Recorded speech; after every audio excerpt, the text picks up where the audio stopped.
What a wonderful crowd at 10 p.m. And we're going to have a very light-hearted discussion about U.S. policy, U.S. foreign policy. So welcome, everyone. I'm Francine Lacqua from Bloomberg, and I could not be more happy to speak to this wonderful panel to try and understand these seismic shifts in U.S. foreign policy. So with us, Governor Gretchen Whitmer, Governor of the state of Michigan, Congresswoman Alexandria Ocasio-Cortez, representative member of the House Committee on Energy and Commerce of the USA, and Ambassador Matthew Whitaker, permanent representative of the United States of America to the North Atlantic Treaty Organization. I'm just going to dive straight in because I know we have 1 hour and we have many questions also from people being here now. Governor, is the United States stronger or weaker on the world stage than it was 5 years ago? Well, I think in the last 14 months, we've actually done a lot of damage, unfortunately, with regard to the ever-changing tariff landscape and some of the rhetoric, frankly. I am the governor of Michigan. We are intertwined with Canada. Our economies are absolutely intertwined, and I can tell you that the hurt at the beginning has turned to anger and has created a lot of stress in our state economy. We're feeling it. And as we've said all along, if you say no to Canada, you're saying yes to China. And I think that same rationale can be applied to all of our allies, our European allies. We are already feeling the brunt of it in our day-to-day. We know that the largest bridge, the largest transit between nations for the U.S. runs through the city of Detroit into Windsor, Canada. All of our automobiles go over 30 times over the course of production. And so the unpredictability, the instability, the putting our allies at arm's length has come with a big cost. And so I would say that there's opportunity to right the ship. But right now, I would say that we're in worse shape than we were 14 months ago. Congresswoman, what do you think is the state of U.S. foreign policy right now? Yeah, I mean, I agree with the governor. I think that the United States is very much in a compromised position compared to where we were 5 years ago.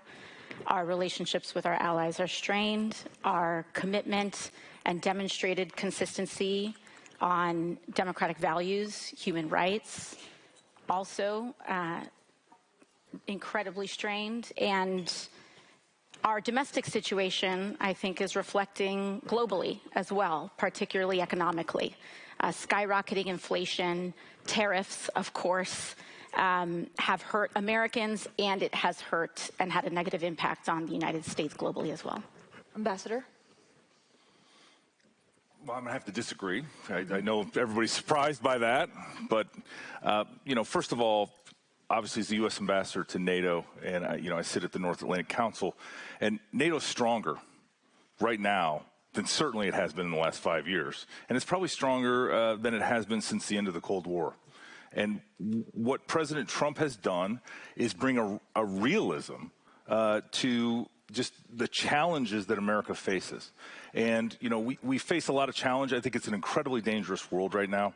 We have certainly an ascendant China that is going to be a strategic competitor of the United States for the next century, and how we respond to that is most likely to define where we end up as a country, and whether it's another century of America and what we offer to the world, or whether it's a century of China and what they bring to the world. I obviously am choosing and voting for the United States of America. And I think the second thing is we also have a very aggressive Russia that invaded their neighbor, that has been fighting a war that's almost in its 5th year in Ukraine.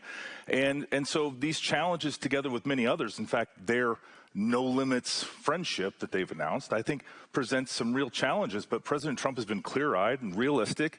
And first he said, we need our allies, our friends, to be stronger. They need to be stronger economically, and they need to be stronger militarily.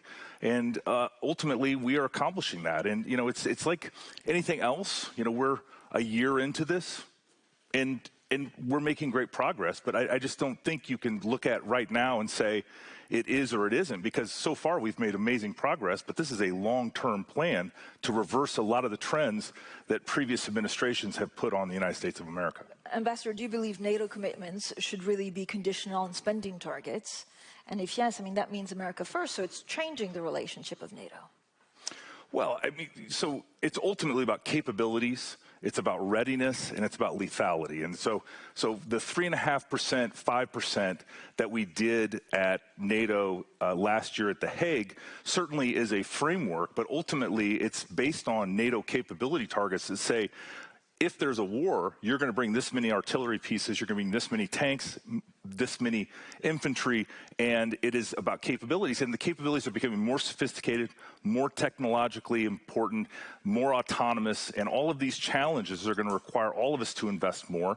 And but you can't make those investments unless you have strong economies. And that's where the United States of America, I think right now, with GDP growth of over 4%, can make these investments. And some of our allies do not have that growth, especially some of the old world European economies. But, you know, Germany is making great strides, great commitments.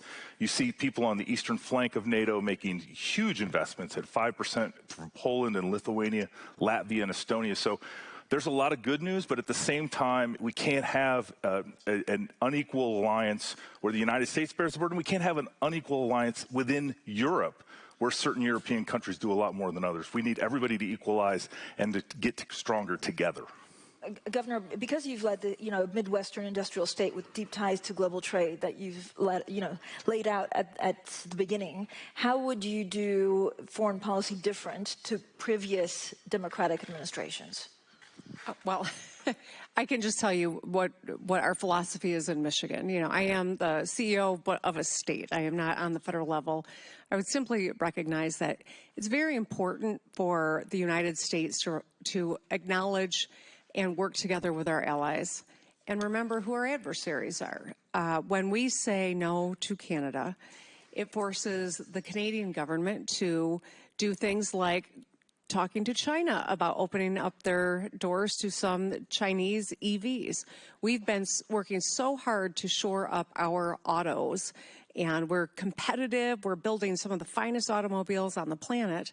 But we see what has happened in Europe, how the market has changed with the influx of subsidized Chinese vehicles and what it has meant. And that's why we've got to be really smart.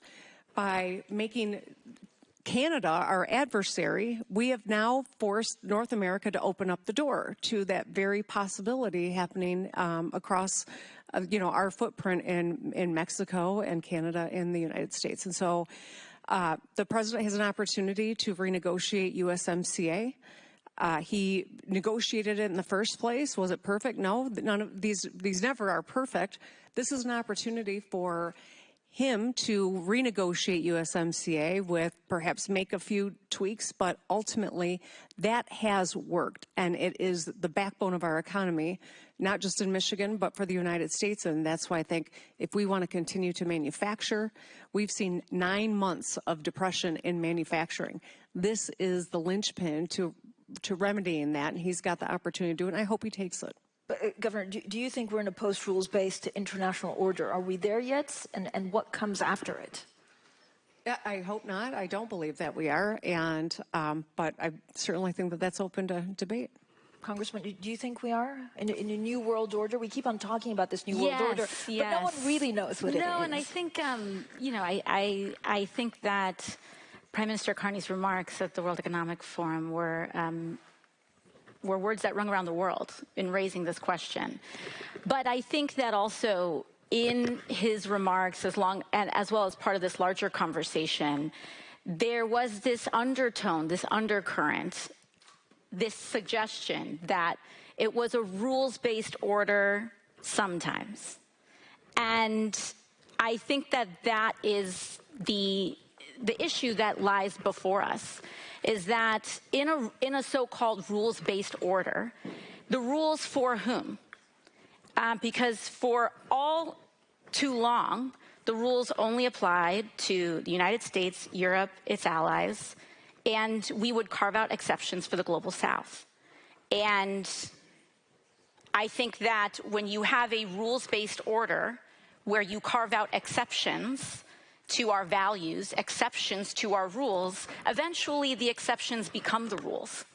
And I think that, to your original point, over the last 5 years, we've seen such a breaking and such a fraying of these alleged Western values that people wonder if it ever existed in the first place. So I don't know if it's necessarily that we are in a post-rules-based order. I think it's possible that we were in a pre-rules-based order.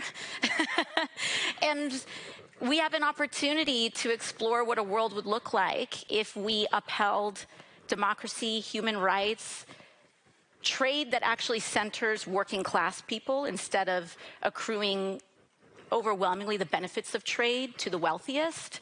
But if we reoriented a new era that could actually help people and show how foreign policy and healthy foreign policy can show up and help them in their lives.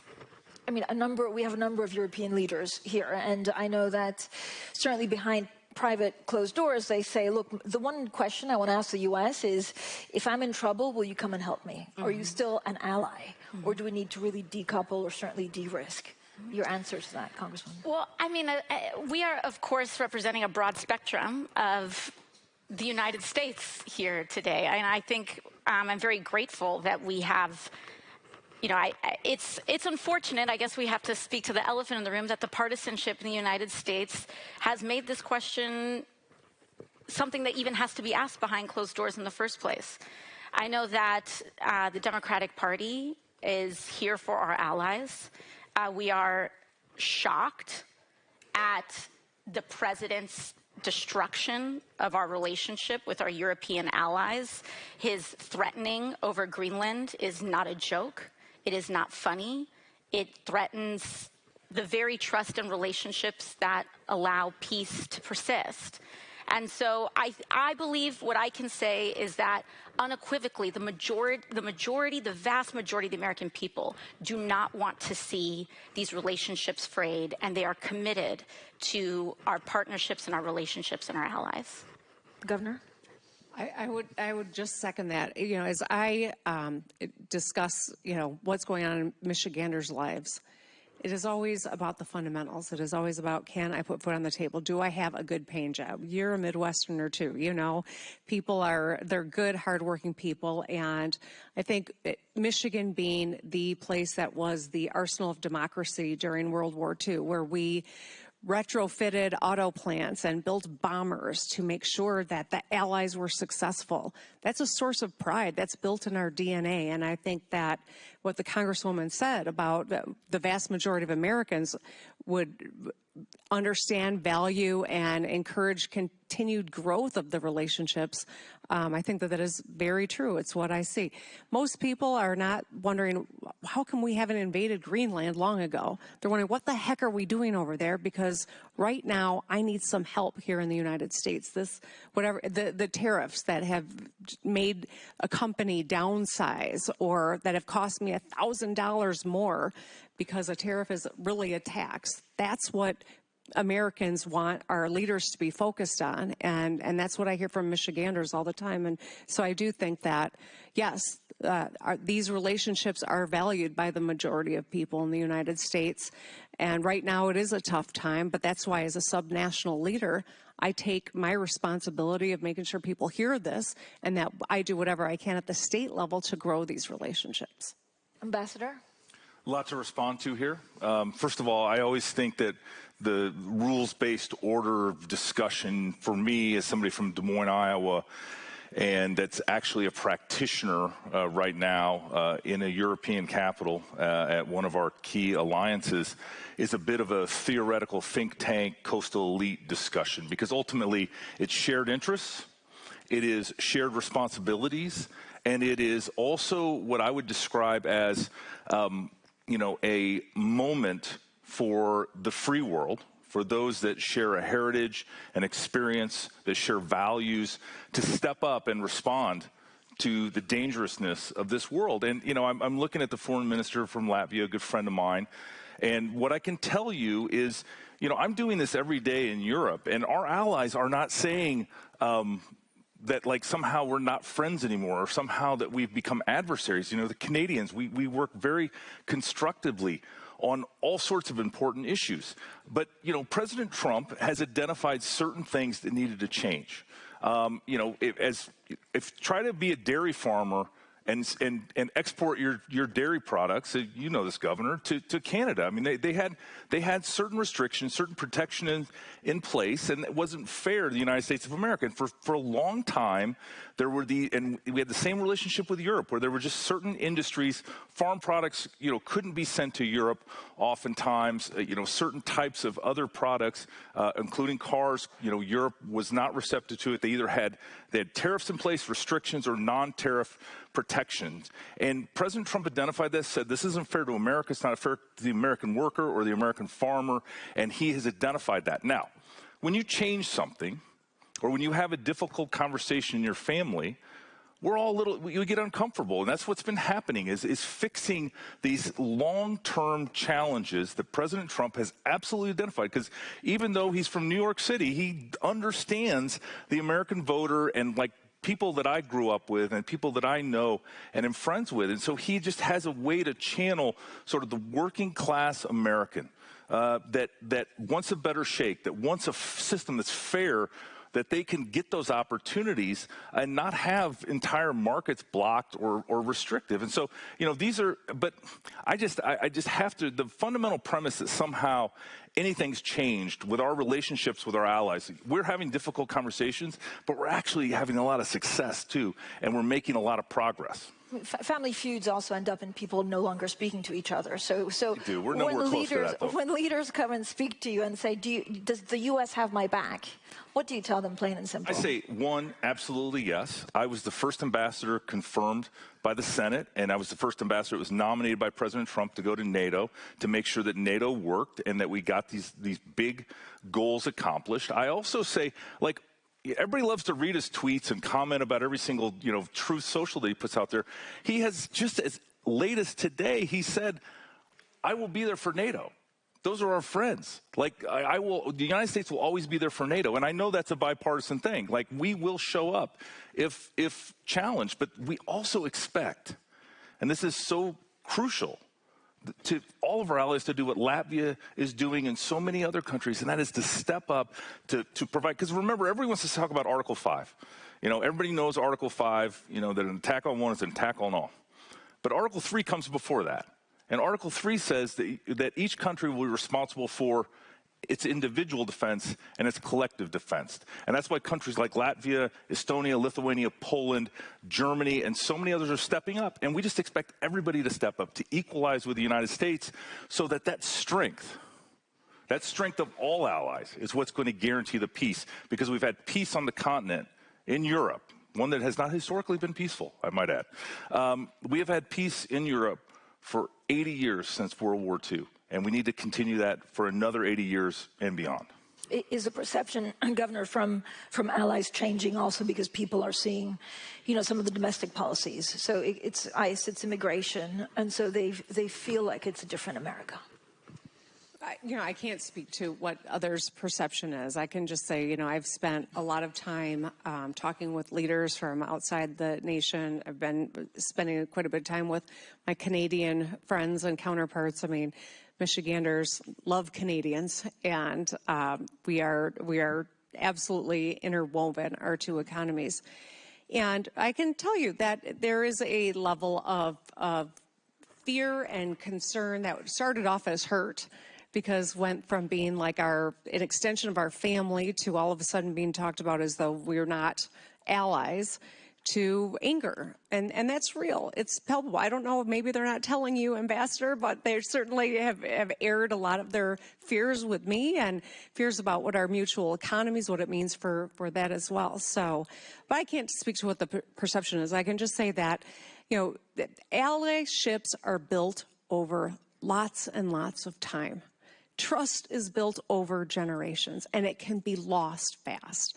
And I do worry, what is the long-term consequence of some of the more recent policy changes in the last 14 months. I worry about that. I think a lot of people do, and I think it's reasonable to worry about it. We should always be fortifying our relationships with our allies and remembering who our adversaries are. As we look at what is happening, there's no question that the barrage and the change in policies have taken a toll. Is it foregone? Is it unredeemable? No. But it is my hope that we have leadership that recognizes, okay, right now, let's seize on USMCA. Let's get this done so that the people around the globe can see, all right, we are going to have a policy and it is going to stay. And that will, I think, settle a lot of the concerns that our allies are asking about the United States right now. Congresswoman, what do you see as the single biggest shift in U.S. policy? The single biggest? Well, I think zooming out beyond just this presidential administration, I think that what we are seeing is between President Trump's first administration pulling out of longstanding international agreements, then you have President Biden, who is opting back into some of them, such, for example, with the Paris Climate Accords. And then you have President Trump that's elected again. I think what we are seeing now is this idea that U.S. foreign policy is, and some of our more basic and foundational values-based commitments seem to be enacted based on the partisanship of whoever is elected, that we play hokey pokey with USAID, with the Paris Climate Agreement, with many of our commitments. And I don't think that that is good for the country. I think that what is best is for when we sign an agreement and when we're a part of it, we stay in it, so that they know that our commitments are reflective of our nation's values in a way that transcends partisanship. And so I think that instability is one, but then the other, I think it is hand in hand with the volatility on one hand. It goes far beyond just agreements, and it goes into real aberrations, I think, in interventionism, I think, a turning back on our commitment on human rights, as well as supercharging an economic regime that fuels the 1%. And I think that piece is the most concerning for everyday people. I want to touch on China next. So, Ambassador, is China primarily an economic competitor? Is it a military threat, or is it like an ideological adversary? Mm-hmm. Well, I think that question is a good frame, because obviously from an economic standpoint, they present big challenges, especially as they corner the market on certain things like critical minerals and limit the exportation. You know, they control the refining and then limit the exportation. I think, you know, that certainly their economic coercion is a challenge. We saw with the Belt and Road Initiative that they were able to do around the world, you know, what that has done. I mean, obviously them controlling both ends of the Panama Canal. I mean, there are many things economically that China does. You know, we for better, for worse, I would argue, especially for Iowa workers, you know, we exported a lot of our manufacturing to China and to East Asia, and I think that was a terrible experience for a lot of Americans. Militarily, you know, they have been going through the largest peacetime militarization that we've ever seen in world history. And, you know, those of us that know history, that is typically does not end well when a country goes through a militarization like we've seen. They have more ships now than the United States, you know, and they are just moving at pace. I mean, they have big challenges, and so I don't want to suggest that you know, no country can do these things without costs and consequences.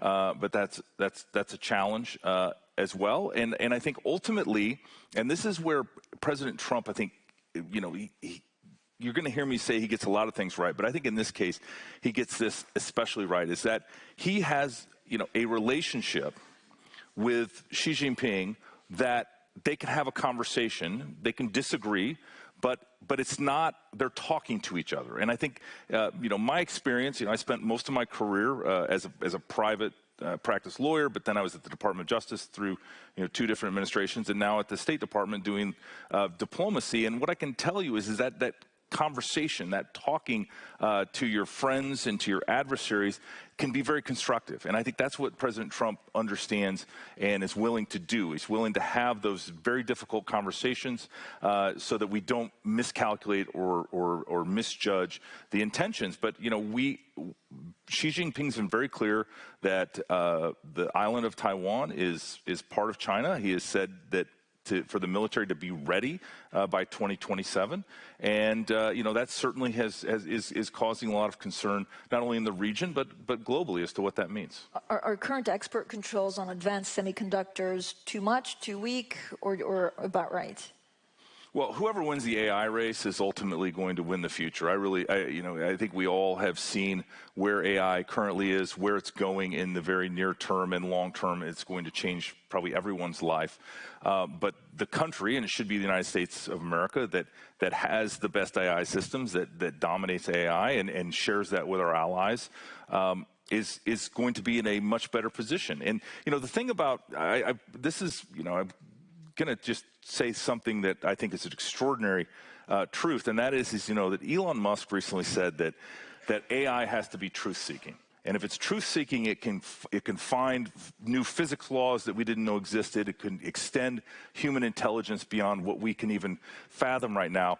But the Chinese, as an ideological communist country, tries to control AI and what it thinks the truth is, and that leads to all sorts of crazy perversions ultimately in the AI, and will make it much weaker. And so, yes, I think absolutely managing not only chips but how we make chips, and that's why the European company ASML that makes the machines that make the machines, I think is crucial to control that technology and to make sure that the United States and our allies, have the access to the best cutting-edge technology. It's crucial for the survival of our way of life, and really for the survival of the human species. Governor, how do you see China? Well, I always think of everything from the auto lens, right? And certainly we know that there are so many advancements that have happened in China that started in the United States but were brought to fruition in China. I was really pleased when the last administration started saying, all right, we are going to make investments in chips. We're going to be making these long overdue investments so that we can lead going forward in terms of advanced manufacturing. And the halt of that concerns me a great deal, because I think that it was an opportunity for us to catch up. China, is without question, I think, a very real threat to a lot of the important things that Americans do every day to make a living, take care of their families. And so if we're competing on a level playing field, we're all for competition, but the fact of the matter is that they don't compete on a level playing field, and that's part of why I've always said tariffs need to be a part of a conversation. Understanding that we're holding everyone to a similar standard has to be a very important part of real fair competition, but that's not how it's been historically, and certainly I think that remains a very serious concern when we think about China and what their capacity is, and all of the tactics that they undertake to observe and learn from and steal our intellectual property remains continuous concerns on top of a lot of others. Congresswoman? No, I think China is, of course, an ascendant global power, growing very quickly, acting in its own self-interest.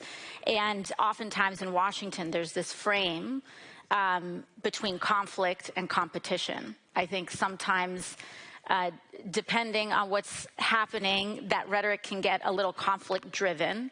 And I think that it's really a question of competition, and to the governor's point, fair competition.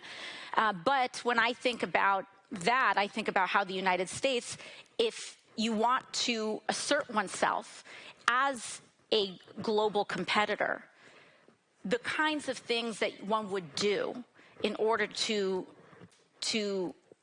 really assert that position is investments in science and technology, which we are gutting our NIH, we are gutting our health science research, we are cutting the very things that make us a global power in that respect in terms of government and public funded research, which is what allows innovation in a more broad sense as opposed to privatized research. An ascendant global power would invest heavily in innovative energy solutions so that it could be sovereign in that respect. And the United States at this point, instead of expanding our energy mix, we are actively narrowing our energy mix to become increasingly more reliant on fossil fuels instead of, in contrast to what you see is happening in China. Yes, they burn a very large amount of fossil fuels, but they have also invested dramatically in wind and solar and in energy innovation. And so to me, I see this as a question of competition and, of course, of trade, to the governor's point, but we have to make sure that we are having, I think, a reflection and a reflective conversation about how are we positioning ourselves to continue to offer the world the best of what America has to offer. And to all of you, and Congressman, I'll start with you, would and should the U.S. actually commit U.S. troops to defend Taiwan if China were to move? You know, I think that this is such a, you know, I think that this is of course, a very long-standing policy of the United States. And I think what we are hoping for is that we want to make sure that we never get to that point. And we want to make sure that we are moving in all of our economic research and our global positions to avoid any such confrontation and for that question to even arise. Ambassador? Well, I mean, obviously that's would be the president's prerogative as to how to deploy our military. I would just say that we have to deter and defend like we do here on the European continent, and most importantly, and I think one of the things that President Trump was able to accomplish by having NATO agree to 5% of GDP on defense and defense-related items is ultimately, that's now the international standard. That's the Koreans are planning to move out on that. We expect others in the Pacific to commit to that new global standard that we set at The Hague last year. But ultimately, sort of the plans to defend Taiwan and the president's trade space, I think for any administration, especially this administration, needs to be as broad as possible to manage that risk. And as a lawyer, I learned long ago not to play hypotheticals either. I mean, if you talk about foreign policy, you're in the hypothetical business. Yes. Governor? Contingency business. Contingency business. I guess I would just simply say that I think that Taiwan's independence, as I think Ukraine's independence, is just, and I think that it is it's in the strategic interest of the United States. On Ukraine, what does victory look like? Ambassador? No, please, I'd love to hear your answer. It is. The two that I am on the panel with are much more steeped in foreign policy than a governor is. But I do think that Ukraine's independence, keeping their land mass, and having the support of all the allies, I think is the goal from my vantage point. Go ahead, Ambassador. Do a better job. I think, Congresswoman, I want to follow the order of protocol here. Well, of course, there's no conversation about Ukraine that can happen without Ukraine, and so they, of course, lead in terms of setting their terms on this. But I think that overall, as a principle, we shouldn't reward imperialism, and I don't think that we should allow Russia to continue, or any nation to continue violating a nation's sovereignty and to continue to be rewarded, and whose main lesson and takeaway is that they will gain. And so what that looks like in the specifics, I think, is a deeper conversation. But on principle, I think that is what we should be pursuing. Ambassador, if Ukraine cannot retake all occupied territory, should the U.S. still push them for negotiations? I'm not sure I understand your question. I mean, Ukraine obviously is in the middle of an attritional war where in December, the Russians were willing to sacrifice 35,000 Russians, over 1,000 a day. In January, it was 30,000, so 8,000 a day killed or gravely wounded. And there seems to be no end in sight for their capacity to throw soldiers at the front, very similar to a lot of other Russian wars of the past. And you know, we're seeing how tough it is. And the Ukrainians have been brave. They continue to fight, you know, and be very innovative. You know, I was able to go there in November and not only go to Kyiv, like a lot of folks go, but go out to Kharkiv, to within, you know, less than 30 miles from the Russian border, and talk to the people that are fighting on the front line. And it was fascinating to hear their perspective and to learn sort of the lessons that are being there. But, you know, every single day that goes by, obviously there are small incremental gains that the Russians are picking up. And so this war has to end. This slaughter has to end. It is, it's almost incomprehensible, the loss of life and the suffering that the Ukrainians are going through, especially as Russia attacks, you know, their energy infrastructure. I mean, it is just, it is horrible what is happening. The global world needs to stand up. But you know, this war is being completely enabled by China. And China could call Vladimir Putin and end this war tomorrow and cut off his dual-purpose technologies that they're selling. China could stop buying Russian oil and gas. There are lots of opportunities for the world to put pressure on China. Any deal has, and this is something we agree on, has to be an agreement between not only the Russians, but the Ukrainians. And it has to be a deal that's acceptable to them.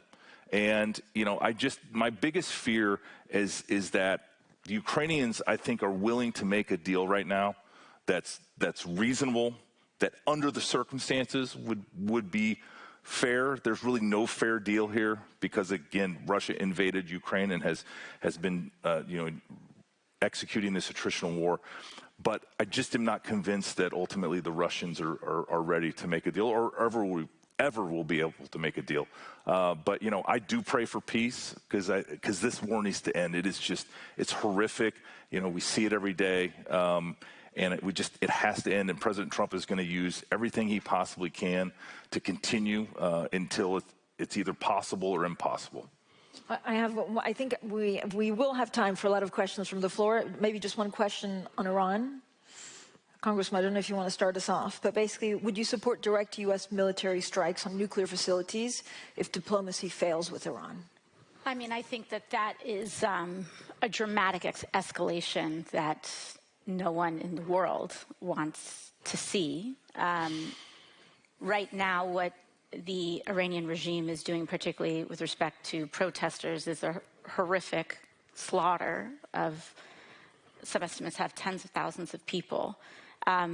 Now, I think that jumping into strikes, I think that right now we have so much, to me, there's still so much runway, so much that we can do to avoid that scenario. Ambassador? Obviously, the Iranians saw that President Trump is a man of his word when he said they can't have nuclear weapons and drew that as a red line. We had Midnight Hammer, and that completely obliterated their nuclear ambitions.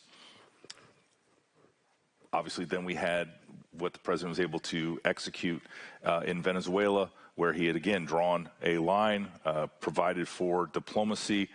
Maduro was unwilling to make a deal.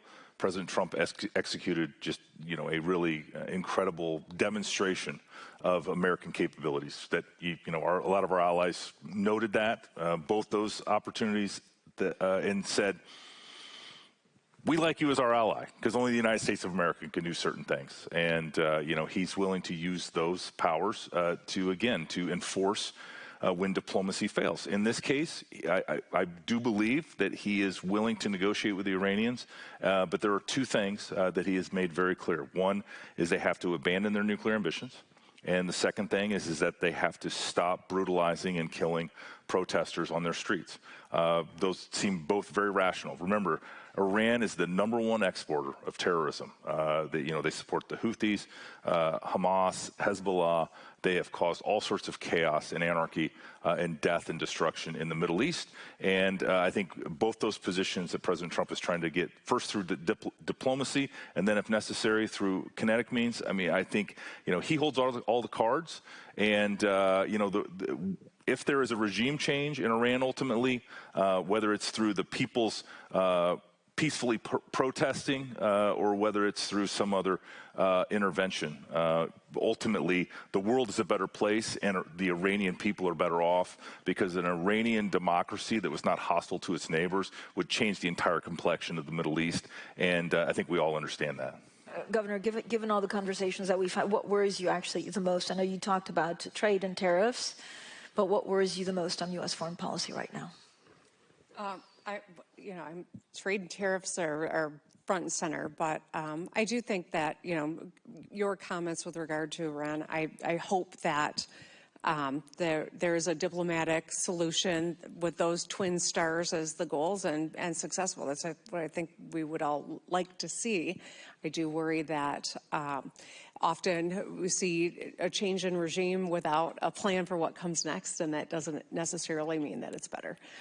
So the long-term question I continue to have on that front. But in terms of foreign policy that's coming out of the United States, I think that, the damage that has been done from alienating allies through tariffs, I think is going to take a long time to recover from, and that will continue to vex us as a nation. And that's a concern that I have. Thank you so much. So it's time for questions from the audience. So if I could see a quick show of hands, and I won't forget that we also have people here at the back, but don't be shy, hands up. Yep. Could I have a microphone here for the front row, and then we'll go front row here first. It's the first one I saw, and then we'll go to the third row. Hello, thank you so much for the interesting conversation. My name is Hagar. I'm from Israel. I'm a journalist for Haaretz, and my question is for Congresswoman Ocasio-Cortez.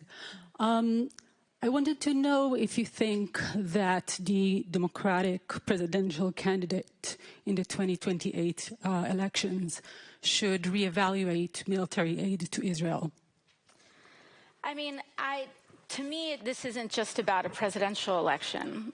Personally, I think that the United States has an obligation to uphold its own laws, particularly the Leahy laws.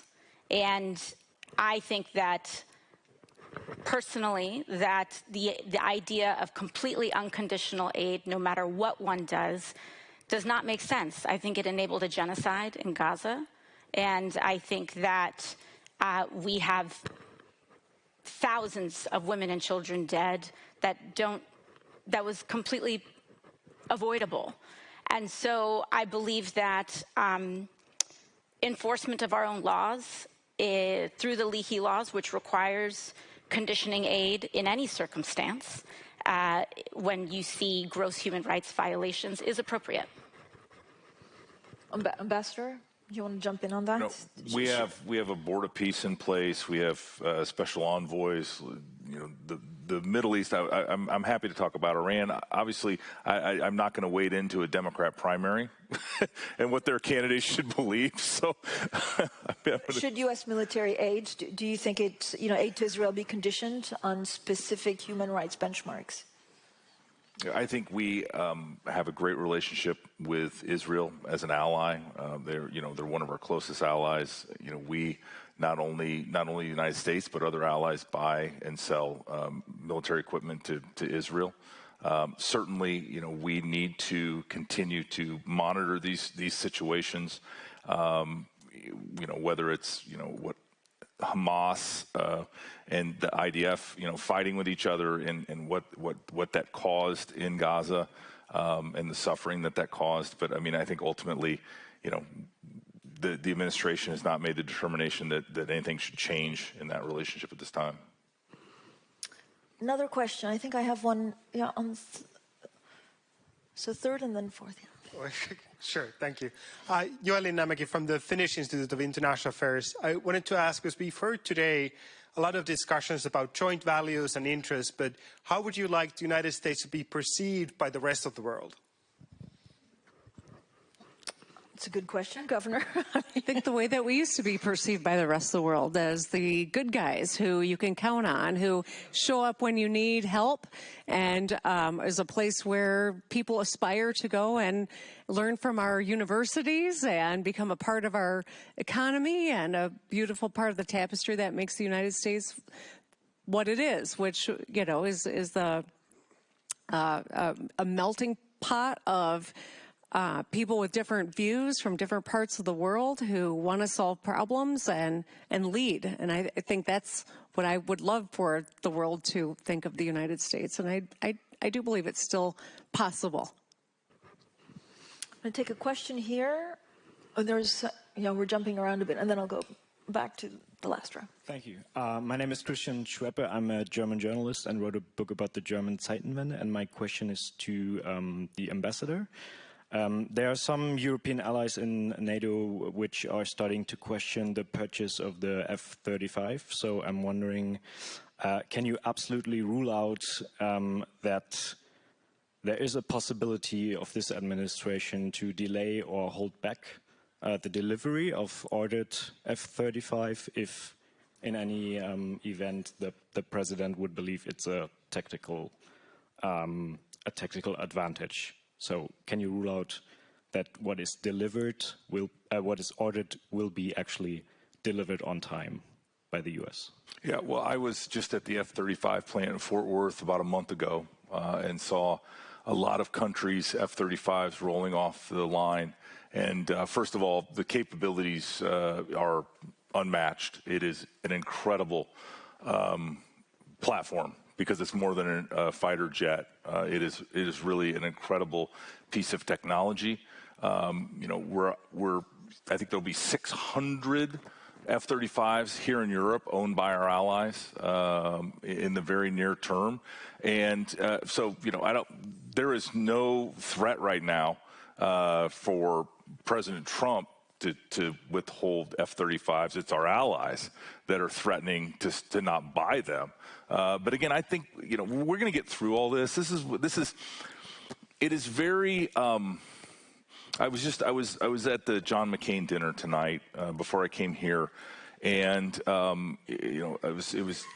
Chancellor Merz was chairing it, and he was going around the room and kind of alternating between European leaders and the Americans, both members of Congress and Senator Lindsey Graham was there, and somehow the microphone came to me, and I said, what we do at NATO is carry water and chop wood.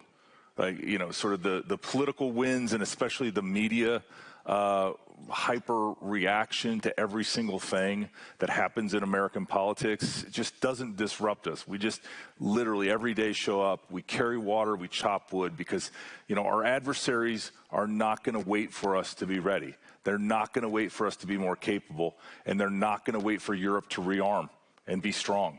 And we really ultimately have kind of what's been described as a synchronous problem, or simultaneity problem, where Russia and China, because of their relationship now, and especially the Russian dependence on China, could move in concert. And the United States cannot fight a multi-front war like that, and what that would require. And so that's why we need our European allies so strong as fast as possible. And those F-35s are a key pillar of that strength. And that strength, again, is going to deter and guarantee the peace for generations to come. But if we don't accomplish this project we're just starting, quite frankly, and less than a year into, if we don't accomplish this, if we let the political winds and the noise get in our way of doing the work, of carrying the water and chopping the wood, then we're all weaker for that. Because the strength is in the alliance, but the strength in the alliance comes from the strength of every member of that alliance. We have a question at the back. Carol Schaefer from The Nation magazine. My question is to all participants. What is your response to Chancellor Merz's remarks today? We all wish. I'm kidding. What is your response to Chancellor Merz's remarks today and his claim that the transatlantic relationship is forever changed? And what do you think the future holds if the United States really does go it alone? Who wants to start? You haven't spoken. I think that the world has changed. The world has changed. I don't think that it is controversial to say that. I don't think that the president can act the way that he has acted towards Greenland. I don't think he can institute not just the tariffs, but the rhetoric towards our Canadian neighbors without consequences. This is the most powerful seat in the free world. And we can't just say anything and do anything and pretend that it's a joke and that it doesn't have real consequences to our allies and to their sense of trust and safety. But that being said, while the world has changed, again, I have to return and reiterate to the point that the vast majority of Americans are not reflected and their will is not reflected and their commitments are not reflected in these actions. And so while there is that kind of volatility in what we've been seeing at the top, which again I think is connected to domestic politics, I think that as the president struggles at home, he, in my view, is making rash decisions globally. I still think that the commitments are there, and the commitments of everyday working people are there, and they are not being reflected in those decisions, which I think is actually a good thing. It's not; those things are not reflective, to the governor's point earlier, of a deeper shift in the American electorate and the American people. I'm going to have to disagree with the entire premise of the question because I think Merz is a better chancellor than Merkel, and I'll tell you 2 reasons why. First, I don't think that was the question, Ambassador. Oh, was it? Oh, okay. No, I'm kidding. I know that. I said the premise, not the actual question. You know, first of all, he moved at pace to eliminate Germany being dependent on Russian oil and gas. That's crucial. You cannot have Nord Stream 2. We told them not to have Nord Stream 2. They did Merkel did Nord Stream 2. Chancellor Merkel did it. And that was a terrible mistake. And it really gave a lot of money and resources. I think she just misspoke. I know. Yeah. The second thing is that he is moving at pace with 3.5% and the 5% NATO spending, which is crucial to the NATO alliance because Germany is the biggest European economy. And so, you know, I just ultimately, what was the question? So should I repeat the question? Well, just give me the. So the top line. Yeah. Is, I got distracted by the whole chancellor thing. Do you worry that what the Chancellor Merz has said that basically we're going to decouple? I mean, are we going to decouple from? We're not. No, we're not. The U.S. and Europe. No. And I think this is a kind of a think tank sort of theoretical. I push back on this every single day. This is a German chancellor that said this. It's not a think tank. I didn't say he was perfect. I just said he's better. But in all seriousness, I do believe that this fear, and that's what it is. This fear that somehow the United States is going anywhere, or that we are, going to recede back to our, protection between two oceans, is just, I think it causes alarm. It's not true. It's not what's happening. Actually, we are continuing to show up every single day at NATO. We continue to show up and work hand in hand with our allies, and helping them get stronger and more capable. And that again, when I talk about carrying water and chopping wood, that's what it is fundamentally every single day. And so, and Germany is a great ally. I will point that out. I have their willingness to step up, to share the burden of the continent's security. Conventionally, I think has been admirable. I told him that when I talked to him tonight, and I will continue to encourage them and remind them that the United States of America keeps showing up, and we will keep showing up. We just expect our allies to be equally as strong. Governor? So the question was about Angela Merkel? I'm joking, of course. I would say, as the Congresswoman said, right, yeah, the world's changed. It has changed. I don't know that anyone can say that it hasn't. We feel it on the ground in the United States as well, in a lot of really fundamental ways. All of that being said, I don't think that it is a permanent, irredeemable change. I think that someone recently said to me, trust is earned 1 teaspoon at a time, and it's lost by the buckets. So I think about that as a vivid example of it will take time to rebuild, but I am confident that we will do that. And it doesn't have to start happening after the next presidential election. I think by showing up, by showing that there are Americans who see the world differently, who value the transatlantic partnerships, who understand the chaos that a lot of the policy changes have wreaked on all of our economies, is part of that reconciliation. And I am hopeful.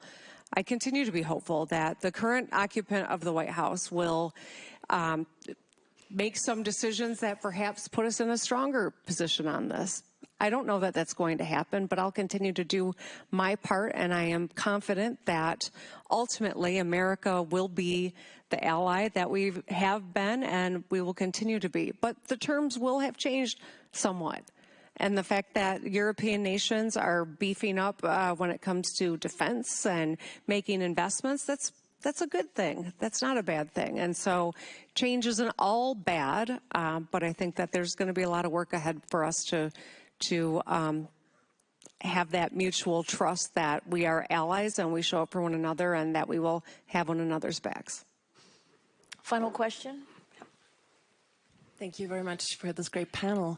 My question goes to the ambassador. Actually, I've seen you. My name is Alisa Vogt. I'm here with the group of the Munich Young Leaders. And I've actually seen you last week at the kickoff and the launch of the report. And you said something that struck me. You said that sort of one of the criticisms that you had towards some of the European states, I hope I don't misquote you now, was sort of the religion of climate change and sort of what that did to energy policy. Today we were attending one of the climate change panels where there was a lot of talk how climate change is a security issue, of course, as well. And I was just wondering how that question is reflected in your work at NATO. Well, we focus on security, deterrence, defense, readiness, lethality. And I just, I think that Europe has one of the reasons that their economy, I'll start with, it's hard to talk about Europe writ large because there are individual countries and each one is doing something a little different. But on climate change, I think I can speak a little more broadly, and that is that energy prices are 2, 3, and in the UK's case, 4 times that of the United States, electricity, and that just, you can't build things, you can't make things if the United States can make things with its input costs dramatically lower. And I have I'm not going to sit here and especially in this crowd and kind of be a climate denier. I'll be a climate skeptic, but what I can say is Europe had literally tied both hands behind their back and wondered why they weren't competitive economically and a lot of it's because of energy. And, UK is a prime example. They have a large natural gas field sitting right off their coast that they're unwilling to exploit and use, for their own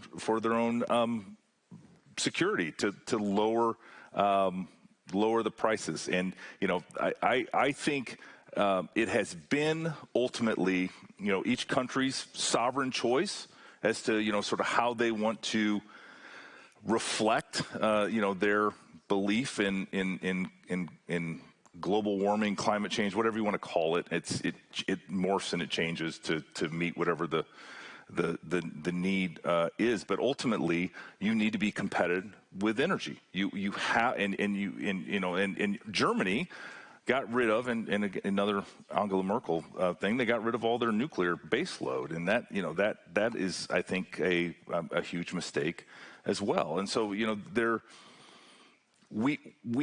electricity is going to power AI. And as I said earlier, AI is ultimately going to determine who wins the future.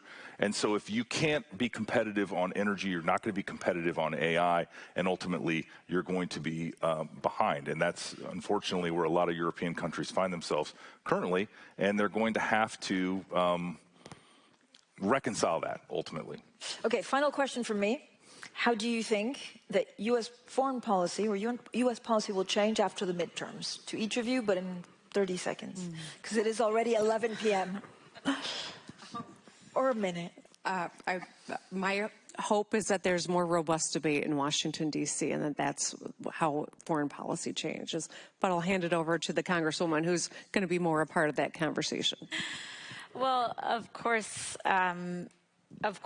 as a Democrat, we're working hard to try to win these midterms, and should that happen, I think we will see an increased commitment to our global commitments, particularly in public health, in humanitarian assistance that was gutted most recently. And my hope as well is that we will also see a much more forward-facing posture to show that Congress can serve as a check on the volatility that we are seeing out of the executive branch, and that we can reaffirm our commitments and we can reassert our values, and that the world will be able to see a broader scope of American perspectives on foreign policy.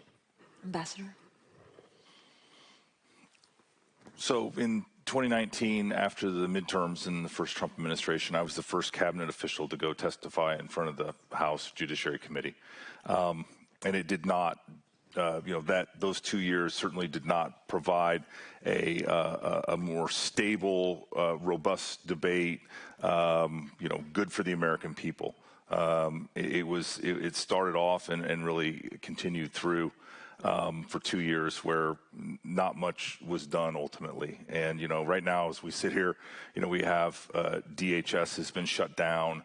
And, it is maybe a preview as to sort of some of these internecine fights that we're going to see if the midterms, change the balance of power in Washington, D.C. But, I think as somebody that just lived through this shutdown previously, right at the first of the year, and somebody that lived through the longest shutdown as Attorney General in the last Trump administration and had to manage that in a very difficult situation. I hope we can find a place where the important work that we're all doing can get accomplished in a way that serves the American people. Because I think that's my biggest, frustration as somebody that's from Iowa, that's never been in an elected office, is that, at some point in time, this thing needs to work. And we need to lead, and we need to get things done on behalf of the American people. And I think there's bright news coming up in 2026 for the president, and that is the big beautiful bill is going to take effect. There's a lot of good things that should increase economic activity for the benefit of the American worker. And that when that all takes place, I think the American people will make the right choice. Thank you so much, Ambassador, Congresswoman, and Governor, for joining us this evening for the nightcap. Thank you. Thank you. Thank you. Thank you.